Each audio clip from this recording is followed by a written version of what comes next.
ನಮ್ಮ ಹೆಮ್ಮೆ ಇಸ್ರೋ ಮತ್ತೊಂದು ಮೈಲುಗಲ್ಲನ್ನು ಸಾಧಿಸಿದೆ. ಭಾರತವು ಚಂದ್ರನ ದಕ್ಷಿಣ ಧ್ರುವದಲ್ಲಿ ಅಧ್ಯಯನ ನಡೆಸಿ ಗೆದ್ದಿದೆ. ಇದೀಗ ಸೂರ್ಯನ ನಿಗೂಢತೆ ಬಗ್ಗೆಯೂ ಕೂಡ ಅಧ್ಯಯನ ನಡೆಸಲಿದೆ. ಅದಕ್ಕಾಗಿ ನಿನ್ನೆ ಮೊದಲ ಹಂತದಲ್ಲಿ ವಿಜಯ ಸಾಧಿಸಿದೆ. ಸೂರ್ಯನ ಅಧ್ಯಯನಕ್ಕಿಳಿದ ಆದಿತ್ಯ ಎಲ್1 ನೌಕೆ. ಇಸ್ರೋ ವಿಜ್ಞಾನಿಗಳ ಸಾಧನೆಗೆ ಪ್ರಧಾನಿ ಅಭಿನಂದನೆ.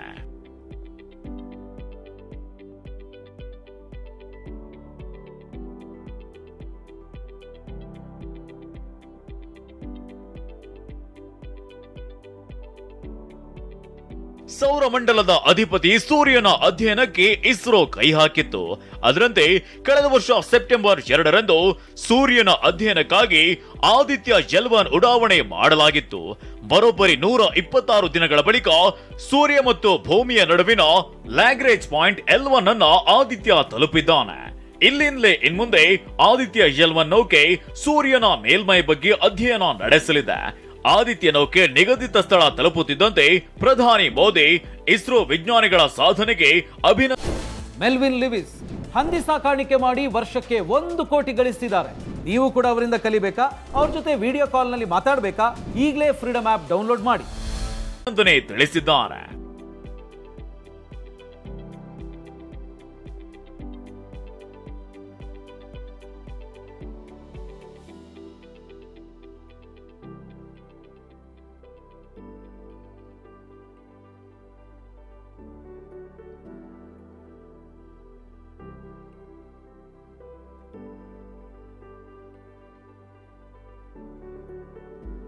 ಆದಿತ್ಯ ಎಲ್1ನ ಮುಂದಿನ ಕಾರ್ಯವೇನು? ಇಸ್ರೋ ವಿಶಿಷ್ಟ ಸಾಧನೆಗೆ ನಿಬ್ಬೆರಗಾದ ಜಗತ್ತು. ಸೂರ್ಯ ಭೂಮಿ ಗ್ರಹದಿಂದ ಬರೋಬ್ಬರಿ 15 ಕೋಟಿ ಕಿಲೋಮೀಟರ್ ದೂರದಲ್ಲಿದ್ದಾನೆ. ಪ್ರಚಂಡ ಬೆಂಕಿಯನ್ನ ಉಗುಳುವ ಸೂರ್ಯನ ಹತ್ತಿರ ಸುಳಿಯೋದು ಅಸಾಧ್ಯ. ಹೀಗಾಗಿ ಆದಿತ್ಯ ಭೂಮಿಯಿಂದ 15 ಲಕ್ಷ ಕಿಲೋಮೀಟರ್ ದೂರವಿರುವ ಲ್ಯಾಗ್ರೇಂಜ್ 1 ಪಾಯಿಂಟ್ಗೆ ತಲುಪಿದೆ. ಅಲ್ಲಿ ಭೂಮಿ ಹಾಗೂ ಸೂರ್ಯನ ಗುರುತ್ವಾಕರ್ಷಣೆ ಸಮಬಲವಾಗಿದ್ದು ಅಲ್ಲಿಂದಲೇ ಸೂರ್ಯನ ಅಧ್ಯಯನ ಮಾಡಲಿದೆ. So that has been very precisely done. Ultimately what we achieved today is exact placement based on our measurement and very correct prediction of the velocity requirement. The computer decided to cut off at the accelerometer based cutoff has happened. So right now it is in our calculation it is at the right place. But we are going to monitor for next few hours to see whether it is at the right place.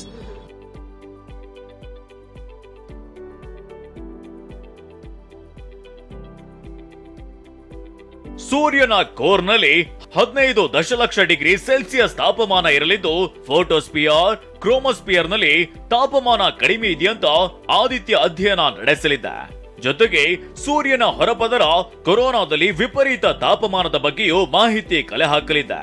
ಸೌರ ಜ್ವಾಲೆಗಳಿಂದ ಅಪಾಯಕಾರಿ ವಿಕಿರಣಗಳು ಹೊರಹೊಮ್ಮುತ್ತವೆ. ಈ ಸೌರ ಜ್ವಾಲೆ ಕೇವಲ 8 ನಿಮಿಷದಲ್ಲಿ ಭೂಮಿಯನ್ನ ತಲುಪಬಲ್ಲದು. ಸೌರ ಮಾರುತದ ಮಾರ್ಗದಲ್ಲಿ ಭೂಮಿ ಬಂದ್ರೆ ದೊಡ್ಡ ಹಾನಿಯಾಗುತ್ತೆ. ಹೀಗಾಗಿ ಸೌರ ಜ್ವಾಲೆ, ಸೌರ ಮಾರುತಗಳ ಬಗ್ಗೆ ಆದಿತ್ಯ ಎಲ್1 ಅಧ್ಯಯನ ಮಾಡಲಿದೆ.